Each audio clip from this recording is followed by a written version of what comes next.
আচ্ছা, যদি তোমাকে বলি যে তুমি ১ বছরে যেটা করতে চাও, সেটা ১ মাসে করতে পারবে?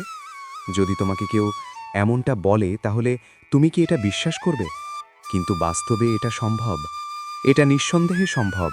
তখনই সম্ভব যখন তোমার ১ মাসের মেহনত ১ বছরের মেহনতের থেকেও বড় হবে, বেশি হবে, ভালো হবে। আমাদের মধ্যে একটা ধারণা আছে যে যদি শুধুমাত্র মেহনত করেই সফলতা পাওয়া যেত তাহলে যে কোনো দিনমজুর সফল হয়ে যেত। না, বিষয়টা যে মিথ্যা এমনটা নয়। শুধুমাত্র মেহনত, শুধুমাত্র পরিশ্রম একজন মানুষের জীবনকে সফলতা এনে দিতে পারে না। একজন মানুষের জীবনকে পরিবর্তন করতে পারে না।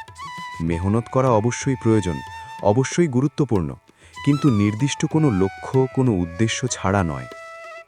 অনেক সময় আমাদের সাথে এমনটা হয় যে আমরা করতে তো চাই, কিন্তু কি করতে চাই আমরা জানি না। আমরা করছি তো ঠিকই, কিন্তু কি করছি সেটাই জানি না। অনেক সময় আমরা বই নিয়ে বসি, ১০ ঘন্টা মেহনত করি, পরিশ্রম করি, পড়াশোনা করি, কিন্তু আল্টিমেট রেজাল্ট দাঁড়ায় 0। মানে অনেক সময় ১০ ঘন্টার মেহনতও ১ ঘন্টার মেহনতের কাছে ফিকে হয়ে যায়। বিষয়টি এমনই। ১ বছরে যেটা করা যায় বা করা যেত, সেটা যদি ১ মাসে করতে চাও, তাহলে তোমার ফোকাস, তোমার উদ্দেশ্য, তোমার টার্গেট, তোমার লক্ষ্য, তোমার ধ্যান, তোমার ধারণা, সমস্ত কিছু এই ৩০ দিনের মধ্যে উজাড় করে দিতে হবে। দেখো, এটা সত্য যে শুরুতে পরিবর্তন আমাদের ব্রেন অত সহজে অ্যাকসেপ্ট করে না। আমরা যখন আমাদের অভ্যাস পরিবর্তন করতে চাই, তখন শুরুতে আমাদের ব্রেন সেটাকে অ্যাকসেপ্ট করে না, যার ফলে সেটা আমাদের কাছে অনেক বোরিং, অনেক বিরক্তিকর, অনেক কষ্টদায়ক মনে হয়। কিন্তু একটা নির্দিষ্ট সময় পরে সেটাকে আমাদের ব্রেন অ্যাকসেপ্ট করতে শুরু করে, এবং সায়েন্সও এটাই বলে। মানে যখন কোনো কিছু আমরা লাগাতার ২১ দিন ধরে করি, তখন সেটা আমাদের অভ্যাসে পরিণত হয়। সেটা আমাদের আমাদের জীবনেরই অংশ বলে আমরা অ্যাকসেপ্ট করে নিই। বিষয়টা এখানে এমনই। ৩০টা দিন তুমি যদি নিজেকে দিতে পারো এবং ৩০ দিন তুমি কোনো দিকে না তাকিয়ে যদি নিজের ওপরে ফোকাস করো, সমস্ত জটিলতা, সমস্ত ভিড় থেকে নিজেকে সরিয়ে আলাদা একটা জায়গায় নিজেকে বন্দি করে নিজের ওপরে কাজ করো, তাহলে দেখবে ১ মাস পরে তুমি নতুন নিজেকে পাবে, এবং যেটার পরে তোমার মধ্যে একটা স্যাটিসফ্যাকশন কাজ করবে। তুমি ভিতর থেকে মানসিক শান্তি পাবে। আর মানসিক শান্তি কতটা গুরুত্বপূর্ণ সেটা নতুন করে তোমাকে বোঝানোর কোনো প্রয়োজন নেই। যেখানে মানসিক শান্তি পাওয়া যায় সেখানেই ছোটা উচিত। বিশ্বাস করো, খালি মস্তিষ্ক শুধুমাত্র তোমাকে নেগেটিভিটির দিকেই ঠেলে দেবে। খালি মস্তিষ্ক নেগেটিভিটির ভাণ্ডার ছাড়া কিছুই নয়। তাই নিজেকে বসিয়ে রেখো না। অপ্রয়োজনীয় ক্ষেত্রে সময় নষ্ট করো না। সময়ের অপচয় করো না। সময় তোমার জন্য অ্যাসেট, এমন এক সম্পদ যেটাকে কাজে লাগিয়ে তুমি তোমার জীবনকে, তোমার সাথে একগুচ্ছ মানুষের জীবন পরিবর্তন করতে পারো। পরিবর্তন করার ক্ষমতা রাখো। সো টাইম হচ্ছে সবথেকে বড় অ্যাসেট, এটাকে কাজে লাগাতে হবে। আগামী ৩০ দিন তোমার কাছে যুদ্ধের থেকে কোনো অংশে কম নয়। আর এই যুদ্ধ তখনই তোমার কাছে সহজ হতে শুরু করবে যখন তুমি এটাকে আস্তে আস্তে ভালোবাসতে শুরু করবে, আস্তে আস্তে অ্যাকসেপ্ট করে নেবে। শুরুতে ২-১ দিন কষ্ট হবে, ২-১ সপ্তাহ কষ্ট হবে, আমি তো বলছি কষ্ট হবে, কিন্তু এই কষ্টটাকে অতিক্রম করে যখন তোমার মেহনত, তোমার পরিশ্রম রেজাল্ট আনতে শুরু করবে, তখন তোমার বাইরে থেকে আলাদা করে কোনো মোটিভেশনের প্রয়োজন পড়বে না। কারণ রেজাল্টের থেকে বড় কোনো মোটিভেশন নেই। পজিটিভ রেজাল্টের থেকে বড় কোনো মোটিভেশন হয় না। সো কাজ করে যাও। আমি বলবো, দিকে তাকিও না। ফলাফল আসতে বাধ্য। শুধু তুমি তোমার লক্ষ্য, তোমার উদ্দেশ্য, তোমার টার্গেট সেট করো এবং লেগে পড়ো। এই যে ধারণা আমাদের মধ্যে জন্মে আছে যে আমাদের হাতে প্রচুর সময় আছে, এটাই আমাদের সবথেকে বড় ভ্রান্ত ধারণা। এটাই আমাদের সবথেকে বড় ভুল কনসেপ্ট। আমরা মনে করি আমাদের হাতে সময় আছে, এবং যার ফলে সময়ের অপচয় করাটা আমাদের কাছে সহজ হয়ে যায়, সহজ মনে হয়। কিন্তু প্রকৃত অর্থে বাস্তবে আমরা কেউই জানি না আমাদের হাতে সময় কতটা। এবং আজ হয়তোবা আফসোসের পরিমাণ কম, কিন্তু এভাবেই যদি জীবন চলতে থাকে তাহলে একটা সময় পরে আফসোসেরও কোনো সীমা থাকবে না। তখন কান্নাকাটি করেও কোনো লাভ হবে না, তখন আফসোস করেও কোনো লাভ হবে না। সত্যি বলতে, মানুষ পরিবর্তন হয়। মানুষ পরিবর্তন হতে বাধ্য। তুমি আমি পরিবর্তন হতে বাধ্য। আর এই পরিবর্তন মানুষ দুইভাবে হয়, যার মধ্যে বেশিরভাগ মানুষই পরিবর্তন হয় পরিস্থিতির চাপে বা পিছনে দেওয়াল ঠেকে গেলে। আরেক ধরনের মানুষ আছে যারা খুব সংখ্যায় অল্প, যারা পরিবর্তন হয় সময় থাকতে, যারা পরিবর্তন হয় দেয়ালে পিঠ ঠেকে যাওয়ার আগে, সময় ফুরানোর আগে। আর যখন সময় থাকতে আমরা পরিবর্তন হয়ে যাব, তখনই আমাদের জীবনটা আরও সহজ হবে, আমাদের ভবিষ্যৎটা আরও সুন্দর হবে। সময় থাকতে সময়ের কদর করাটা গুরুত্বপূর্ণ। এ পৃথিবীতে সমস্ত কিছু গড়ে উঠেছে সময়ের ওপরে। আর যখন আমরা এই সময়ের ভ্যালু দেই না, যখন এই সময়ের মূল্যায়ন করি না, তখন আমাদের থেকে বড় অপরাধী কেউ আছে কি? দেখো, আগামী 30 দিনে তোমার সর্বপ্রথম স্টেপ হওয়া উচিত যে কোনটা করা উচিত এবং কোনটা করা উচিত নয়, এটার মধ্যে একটা পার্থক্য তৈরি করা। প্রয়োজনে একটি লিস্ট তৈরি করা। যে সমস্ত কাজ তোমার করা উচিত নয়, সেগুলো করা যাবে না, কোনোভাবেই করা যাবে না। আর যেগুলো করা অবশ্যই প্রয়োজন, সেগুলো করতেই হবে। তাতে সময় যতই খারাপ যাক, পরিস্থিতি যতই খারাপ হোক, মন যতই না লাগুক, মনের বিরুদ্ধে যাওয়াটা সবথেকে বেশি গুরুত্বপূর্ণ। কারণ আমাদের মন সবসময় আরাম চায়, আমাদের মস্তিষ্ক সবসময় রিল্যাক্স চায়। এরা চায় সবসময় কোনো কাজ করতে হবে না, আরামে থাকব, মোবাইল দেখব, ডোপামিন ক্ষরণ হবে, সারাদিন এনজয় করব। এই ধরনের চিন্তাভাবনা আমাদের ব্রেন, আমাদের মন চায়। সেই জন্য আমাদের মন এবং মস্তিষ্কের উপরে কন্ট্রোল থাকাটা খুবই গুরুত্বপূর্ণ। মনকে কন্ট্রোল করো, মস্তিষ্ককে কন্ট্রোল করো। ইচ্ছার বাইরে যেতে হবে, প্রয়োজনে যেতে হবে। কারণ সবসময় কাজ করতে ইচ্ছে হবে না, সবসময় মন লাগবে না। ডিসিপ্লিন কাকে বলে জানো? যখন পছন্দ না হওয়া সত্ত্বেও তুমি সেটাকে গ্রহণ করো, অ্যাকসেপ্ট করো, মেনে নাও এবং সেটা করতে থাকো। যখন অপছন্দের জিনিসগুলোকেও তুমি তোমার জীবনের অংশ বানাতে শুরু করো, সেটাই ডিসিপ্লিন। ইচ্ছার বাইরে যেতে হবে।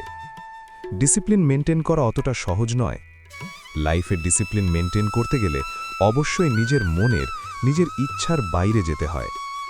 যদি তুমি চাও যে 30 দিন তোমার একটা ডিসিপ্লিন মেনটেন থাকুক, যদি তুমি চাও যে এই 30 দিন তোমার জীবনের সবথেকে বেস্ট, সবথেকে প্রোডাক্টিভ 30 দিন হোক, তাহলে নিজের একটি নিজস্ব প্রোটোকল তৈরি করো এবং এটা নিজের মস্তিষ্কে বসিয়ে নাও, নিজের মস্তিষ্কে গেঁথে নাও যে এটা আমাকে করতে হবে, মানে করতে হবে। যে কোনো পর্যায়ে, যে কোনো মুহূর্তে, যে কোনো কিছুর বিনিময়ে করতে হবে, মানে করতে হবে।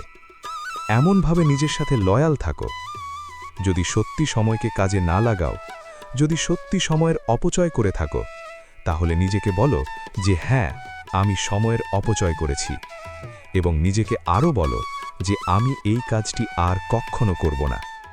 সো প্রত্যেকবার যখন তুমি ট্র্যাকের বাইরে চলে যাচ্ছ, তখন দ্রুত নিজেকে ট্র্যাকে ফিরিয়ে আনার চেষ্টা করো। দেখো, মানুষ ভুল করবে। মানুষের নেচার হচ্ছে ভুল করা, কিন্তু আমাদের মধ্যে তারাই উত্তম যারা খুব দ্রুত ভুলকে বুঝে নিজেকে আবার সেই সঠিক জায়গাটায় ফিরিয়ে আনে। সো ভুল করছো, ঠিক আছে, ভুলকে অ্যাকসেপ্ট করো। আমাদের মধ্যে সবথেকে বড় বাজে গুণ হচ্ছে আমরা ভুলকে অ্যাকসেপ্ট করতে চাই না। আমরা নিজেরা সব সময় নিজেদেরকে সঠিক প্রমাণ করতে ব্যস্ত। কিন্তু ভুল যেটা করেছো বা ভুল যেটা করছো বা ভুল যেটা করতে চলেছো বা ভুল যেটা করে এসেছো, সেটাকে অ্যাকসেপ্ট করাটা প্রয়োজন। সেটা সবার ক্ষেত্রে প্রযোজ্য। নিজের সাথে লয়াল থাকাটা সবথেকে বেশি গুরুত্বপূর্ণ। যদি আমরা প্রোডাক্টিভ হতে চাই, যদি আমরা আমাদের জীবনে পরিবর্তন আনতে চাই, যদি আমরা আমাদের ভবিষ্যৎকে ব্রাইট বানাতে চাই, তাই নিজের জন্য নিজস্ব কিছু প্রোটোকল তৈরি করো 30 দিনের, যে না, এটা আমি করব না আর এটা আমি করবই করব, যে কোনো কিছুর বিনিময়ে। দেখো, যখন আমরা কোনো কিছু নিয়ে চিন্তা করি, তখন আমাদের মাথায় 2 রকম সিদ্ধান্তই আসে ম্যাক্সিমাম ক্ষেত্রে। সেটা নেগেটিভও আসে, পজিটিভও আসে। এবং কোনটিকে আমরা চুজ করব, সেটাই আমাদের ভবিষ্যৎ নির্ধারণ করে, সেটাই আমাদের জীবন নির্ধারণ করে, সেটাই আমাদের আজকের দিন কতটা প্রোডাক্টিভ হবে সেটা নির্ধারণ করে। যেমন সকালে ঘুম থেকে ওঠা আর না ওঠা। যখন সকালে আমাদের মাথার কাছে অ্যালার্মটা বাজে, তখন আমাদের মাথায় 2 রকম চিন্তা আসে। এক, বন্ধ করে দিয়ে আর 5 মিনিট ঘুমানো, আরেক হচ্ছে সঙ্গে সঙ্গে উঠে পড়া। সো নেগেটিভ চিন্তাও আছে, পজিটিভ চিন্তাও আছে। ওই যে 5 মিনিট ঘুমানো, ওটা তো নিজেকে সান্ত্বনা দেয়া মাত্র। সামান্য 5 মিনিট কখন 2 ঘন্টা, কখন 3 ঘন্টা হয়ে যায় আমাদের খেয়ালও থাকে না। তাই সব সময় চেষ্টা করো পজিটিভের মধ্যে থাকার, পজিটিভ জিনিসকে চুজ করার নেগেটিভ জিনিস থেকে নিজেকে দূরে রাখার। আর সবথেকে গুরুত্বপূর্ণ বিষয়টি কি জানো? দিন শেষে নিজেকে প্রশ্ন করা। নিজেকে প্রশ্ন করা। প্রত্যেক দিন রাতে ঘুমাতে যাওয়ার আগে নিজেকে প্রশ্ন করা উচিত যে আজ আমি যেগুলো করেছি সেগুলোর মধ্যে কোনগুলো করা উচিত ছিল এবং কোনগুলো করা উচিত হয়নি। যখন প্রত্যেকটা দিন তুমি নিজেই নিজেকে প্রশ্ন করবে এবং নিজের প্রতি লয়াল থাকবে, তখন একটার পর একটা বাজে অভ্যাস তোমার জীবন থেকে এলিমিনেট হতে থাকবে এবং একটির পর একটি ভালো অভ্যাস তোমার জীবনে অড হতে থাকবে। তবে একটা কথা বারবার বলছি যে নিজের সাথে লয়াল থাকতে হবে। আমাদের মধ্যে সবথেকে বাজে অভ্যাসগুলির মধ্যে অন্যতম হচ্ছে আমরা নিজেরা নিজেদের সাথে লয়াল থাকতে পারি না। আমরা নিজেরা নিজেদেরকে মিথ্যে প্রতিশ্রুতি দেই।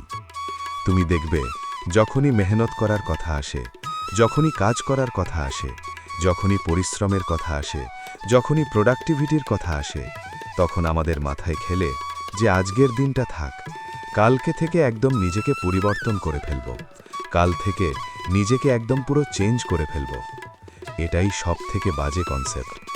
এই কাল কাল করতে করতে কখনে বছরটা অতিক্রম হয়ে যাবে, কখনে মাসটাও। দেখতে চাও? এটা তোমার সিদ্ধান্ত। বিশ্বাস করো, আমরা ভাগ্যের দোহাই দিয়ে হাত গুটিয়ে বসে থাকতে পারি।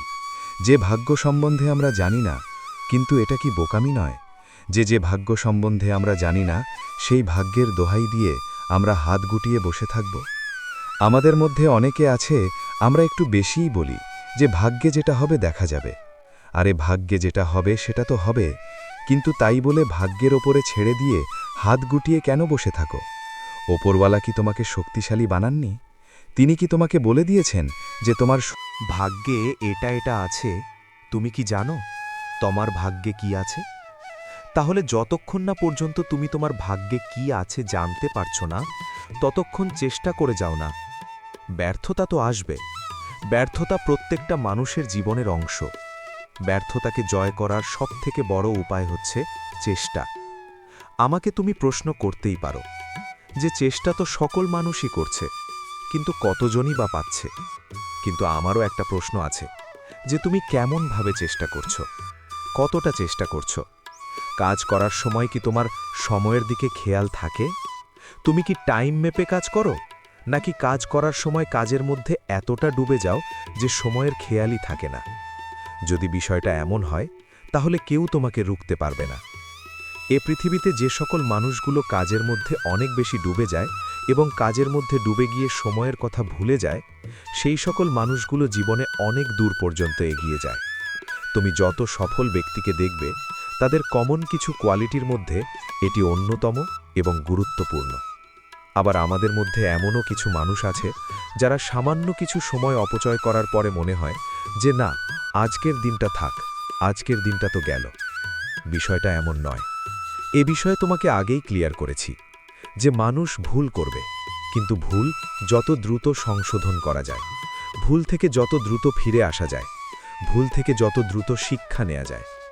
সময় অপচয় হয়ে গিয়েছে, ঠিক আছে, ভুলে যাও, শুরু করে দাও, আবার শুরু করো, আবার শুরু করো।